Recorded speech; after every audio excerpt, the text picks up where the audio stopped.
Welcome to RM biology. তোমরা প্রত্যেকেই জানো কালকে আমরা লাইভ ক্লাসে আলোচনা করেছি আমাদের জেন পাসের কবে পরীক্ষা হতে পারে। তো সেই ক্লাসটা এখন যারা দেখোনি অবশ্যই ক্লাসটা দেখে নিও। তো আজকে আমরা বেসিক্যালি একটা ক্লাস করব যেটা বায়োটেকনোলজি ক্লাস। তো বায়োটেকনোলজি থেকে তুমি আশা করতে পারো একটা থেকে দুটো কোশ্চেন। লাস্ট ফাইভ ইয়ারে লাস্ট ফাইভ ইয়ারে অন অ্যান এভারেজ দুটো করে কোশ্চেন এসছে। অন অ্যান এভারেজ দুটো করে কোশ্চেন। যেমন 24-এ দুটো কোশ্চেন ছিল, 23-এ ছিল একটা কোশ্চেন, 22-এ এসছিল তিনটে কোশ্চেন। তোমরা প্রত্যেকেই জানো যে 20-তে পরীক্ষা হয়নি, 21-এ এসছিল একটা কোশ্চেন। আবার ফের যদি আমরা 21-এর পরে চলে যাই 19-এ, 19-এ এসছিল তিনটে কোশ্চেন, 18-তে এসছিল দুটো কোশ্চেন। এভাবে কিন্তু অন অ্যান এভারেজ আমরা বলতে পারি যে দুটো করে কোশ্চেন কিন্তু পাবে। তো আজকে এই ক্লাসটা করার পর তোমাদের কাছে 100% কমন দুটো কোশ্চেন পেয়ে যাবে। তাই অবশ্যই ক্লাসটি শেষ পর্যন্ত করবে। যারা চ্যানেলে নতুন, চ্যানেলটি সাবস্ক্রাইব করে নিও। আমাদের স্পেশাল টেলিগ্রাম গ্রুপ আছে কেবলমাত্র জেনপাস ইউজির জন্য। সেখানে অলরেডি অনেক রিসোর্সেস দেয়া আছে, যারা যুক্ত হতে চাও তারা টেলিগ্রাম লিংকে যুক্ত হতে পারো। ঠিক আছে? তো ক্লাস শুরু করার আগে আমি কিন্তু একটা তথ্য দেখিয়ে দেবো যে তোমাদের পরীক্ষা হবেই, সেটার আর একটা কনফার্মেশন। চলো আমরা দেখে নিই। প্রথম প্রশ্নে আমরা আসার আগে একটুখানি আমাদের রুটিনটা একবার দেখিয়ে দিই। এই রুটিনটা তোমরা যদি লাস্ট এই কয়েকদিন, যে কয়েকদিন তোমাদের সামনে আছে, যদি এই কয়েকদিন এই রুটিন তোমরা ফলো করো, তাহলে কিন্তু তোমাদের খুব সহজেই, আমি যে টার্গেটটা তোমাদের জন্য দিয়ে রাখছি এই টার্গেটটা তোমরা খুব সহজেই কিন্তু অ্যাচিভ করতে পারবে। তাই অবশ্যই অবশ্যই করে রুটিনটা একটু ফলো করে নিও। তো চলো শুরু করা যাক। প্রথম প্রশ্ন দেখো, কীটপতঙ্গ প্রতিরোধে বিটি তুলো কোন পদ্ধতিতে তৈরি করা হয়েছে? আমাদের হাতে সময় কম, তাই কিন্তু লাইভ ক্লাস যেমন 8টার সময় আসে, প্রতিদিন 8টার সময় আসবে। এবং আজকে থেকে কিন্তু দিনে দুটো অথবা তিনটে করে ক্লাস হবে। একটা লাইভ ক্লাস, তার সাথে কিন্তু বেশ একটা বা দুটো কিন্তু তোমার রেকর্ডিং ক্লাস হবে। ঠিক আছে? তো এটার ক্ষেত্রে উত্তরটা কি হবে? ট্রান্সজেনিক টেকনোলজি, সবাই জানো। জিন ক্লোনিং এর সময় যে উৎসেচকটি ইনসার্ট ডিএনএ প্লাসমিডের ভেক্টরের সংযুক্তিকরণে ব্যবহার করা হয়। সংযুক্তিকরণ মানে জোড়া লাগানো।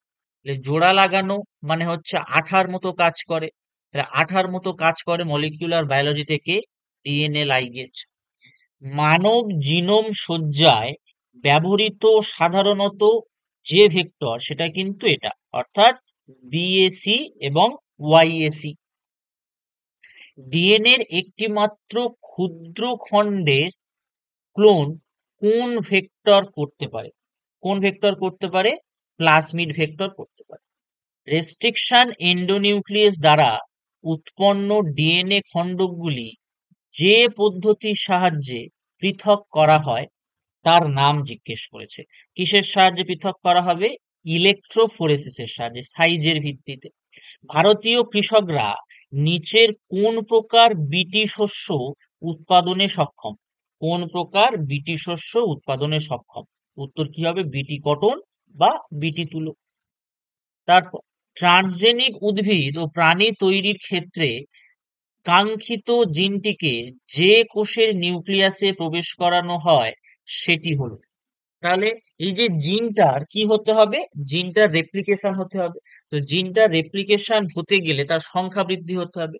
তো সংখ্যা বৃদ্ধির জন্য বেসিক্যালি আমরা জার্ম কোষকে বেছে নিই এই জিনটাকে ভিতরে প্রবেশ করানোর জন্য। এখানে টোটাল 47টা তোমরা কোশ্চেন পাবে। তার থেকে কিন্তু 100% তোমরা পরীক্ষায় কমন পাবে যে দুটো প্রশ্ন আসে। তাই অবশ্যই ভিডিওটি শেষ পর্যন্ত দেখো। জিন ক্লোনিং এ ব্যবহৃত রেস্ট্রিকশন এন্ডোনিউক্লিয়েজের উৎস হলো, জিন ক্লোনিং এ যে রেস্ট্রিকশন এন্ডোনিউক্লিয়েজ ব্যবহার করা হয় তার উৎস সবসময় কি হয়?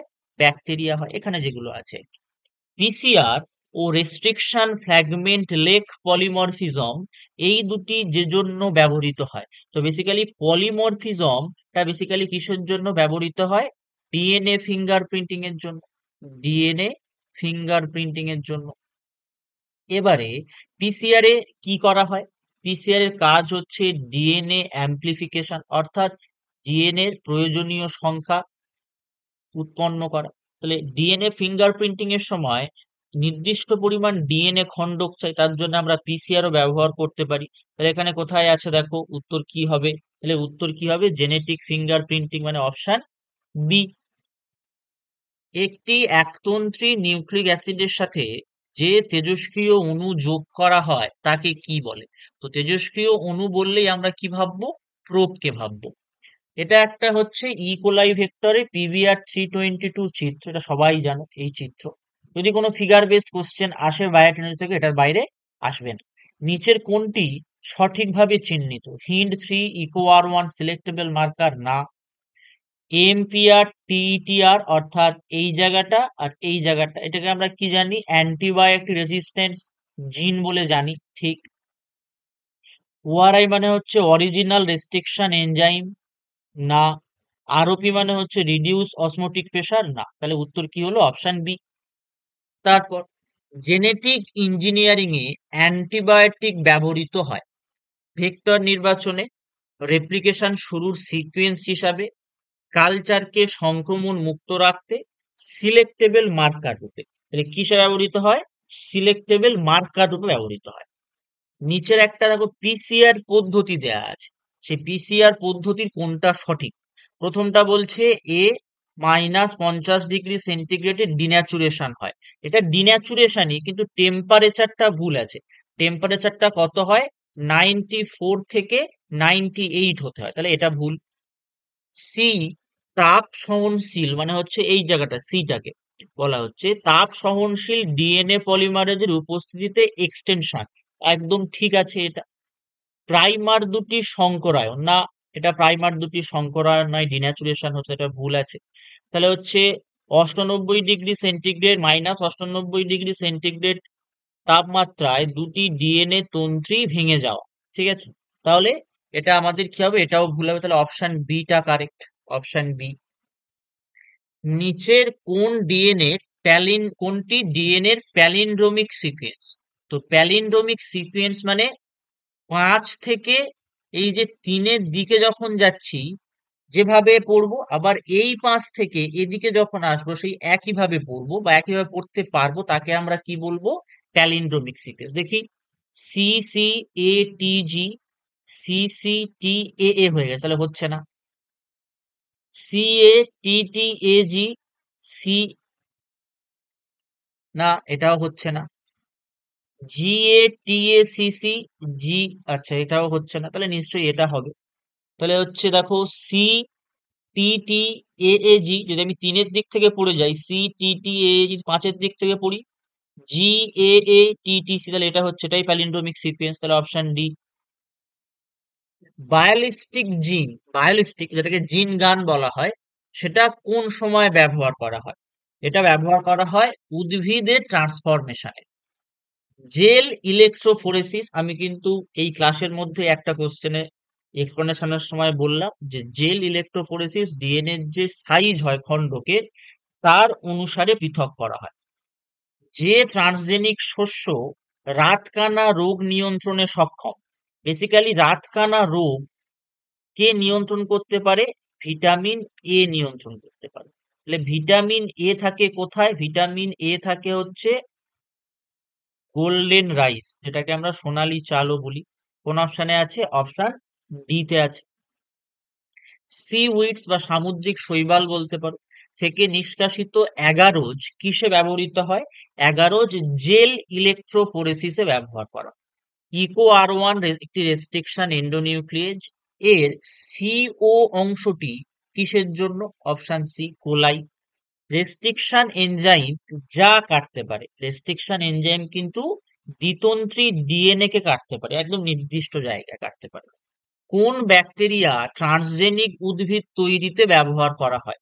কোন ব্যাকটেরিয়া ট্রান্সজেনিক উদ্ভিদ তৈরিতে ব্যবহার করা হয়? অ্যাগ্রোব্যাকটেরিয়াম টিউমাফেসিয়েন্সিস।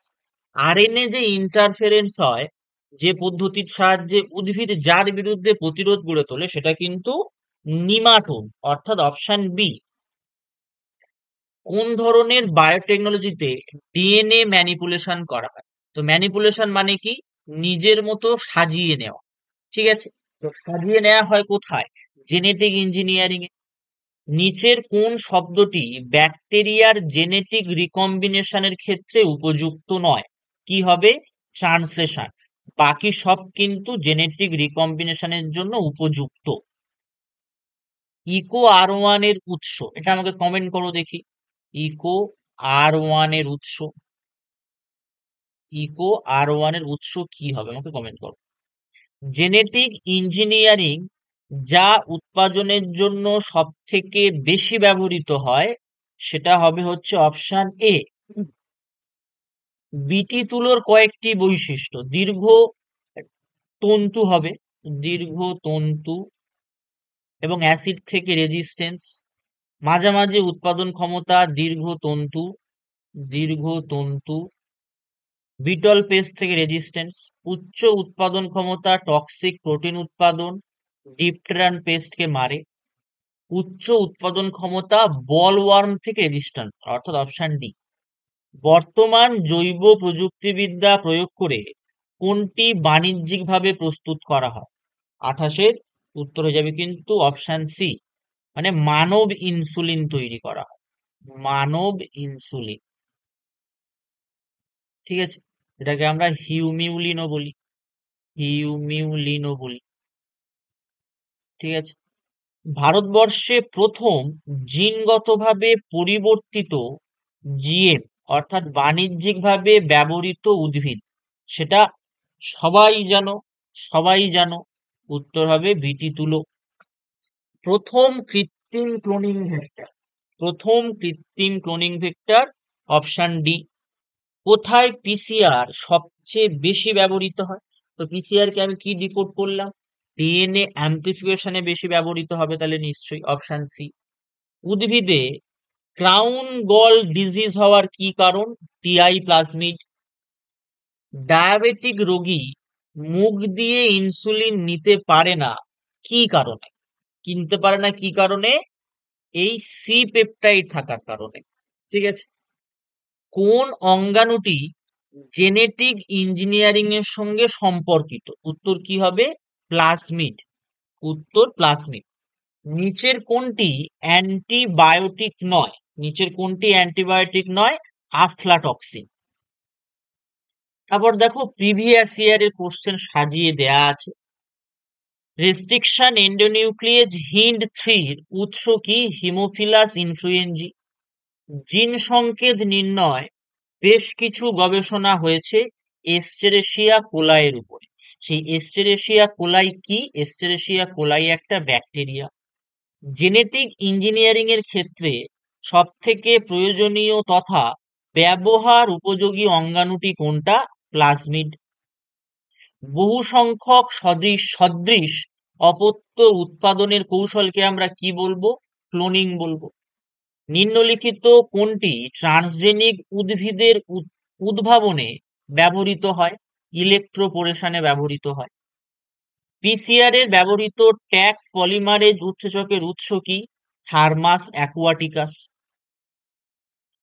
জেনেটিক ইঞ্জিনিয়ারিং দ্বারা তৈরি গোল্ডেন রাইস অধিক মাত্রায় কি উৎপন্ন করে? Beta carotene, ferritin. প্রথম ট্রান্সজেনিক শস্য, প্রথম ট্রান্সজেনিক শস্য কি হবে? তামাক। ক্লোনিং এ তৈরি প্রথম ভেড়ার কি নাম? ডলি। ক্লোনিং পদ্ধতিতে ডলি নামের ভেড়াটি কে উৎপন্ন করেছিল? Ian Wilmut. জৈব প্রযুক্তিতে তৈরি উদ্ভিদ যা ভারতে ব্যবসায়িক ভিত্তিতে ছাড়া হয় সেটার নাম কি? মানে হচ্ছে কমার্শিয়ালি কোনটা? তো কমার্শিয়ালি প্রথম কিন্তু বিটি বেগুন। একদম লাস্ট কোশ্চেনে চলে এসেছি আমরা, লাস্ট কোশ্চেন। একটি জিনগত, বিটি তুলা একটি জিনগতভাবে পরিবর্তিত গাছ, ঠিক। একটি পতঙ্গ প্রতিরোধী গাছ, ঠিক। সমস্ত কীটনাশক প্রতিরোধী, না। একটি ব্যাকটেরিয়া ঘটিত জিনের প্রকাশ ব্যবস্থা, এটাও ঠিক। তাহলে উত্তর কি হলো? এ, বি, ডি। তাহলে এই যে বায়োটেকনোলজির পার্ট থেকে, বায়োটেকনোলজি থেকে ক্যাটাগরি 1 আসার সম্ভাবনা সব থেকে বেশি, ক্যাটাগরি 1। ঠিক আছে, এবারে এবারে যদি তোমরা ক্যাটাগরি 2 করতে চাও, তাহলে কোন পার্ট গুলো একটু পড়ে রাখবে? এই বিটির পার্টটা পড়ে রেখো, কি কি বলওয়ার্ম কে প্রোটেক্ট করে, ঠিক আছে, বা প্রতিরোধ রেজিস্ট করে, বিটিটা পড়ে রাখবে। তারপরে তোমরা কৃত্রিম ভেক্টর পড়ে রাখবে। কৃত্রিম ভেক্টর, অনেকগুলো কৃত্রিম ভেক্টর হয়, তাদের নাম জিজ্ঞেস করতে পারে নিচে কোনগুলো কৃত্রিম ভেক্টর। তো এই ব্যাপার, ঠিক আছে, এই দুটো জিনিস একটু করে রেখো যদি ক্যাটাগরি 2 করতে চাও। এবার যারা বায়োলজির প্র্যাকটিস সেট নিতে চাইছো, 20টা প্র্যাকটিস সেট এক্সপ্লানেশন সহ, ঠিক আছে, এক্সপ্লানেশন সহ, এবারে তোমাকে যদি সেটা নিতে হয় তাহলে তোমার এই নাম্বারে যোগাযোগ করলে কিন্তু পেয়ে যাবে। ইংলিশের রুলস বুকও আছে, সেটাও নিতে পারো, তার জন্য এই নাম্বারে যোগাযোগ করো। তো আজকের ভিডিওটি এই পর্যন্ত। যারা চ্যানেল নতুন, চ্যানেলটি অবশ্যই অবশ্যই করে সাবস্ক্রাইব করে দিন।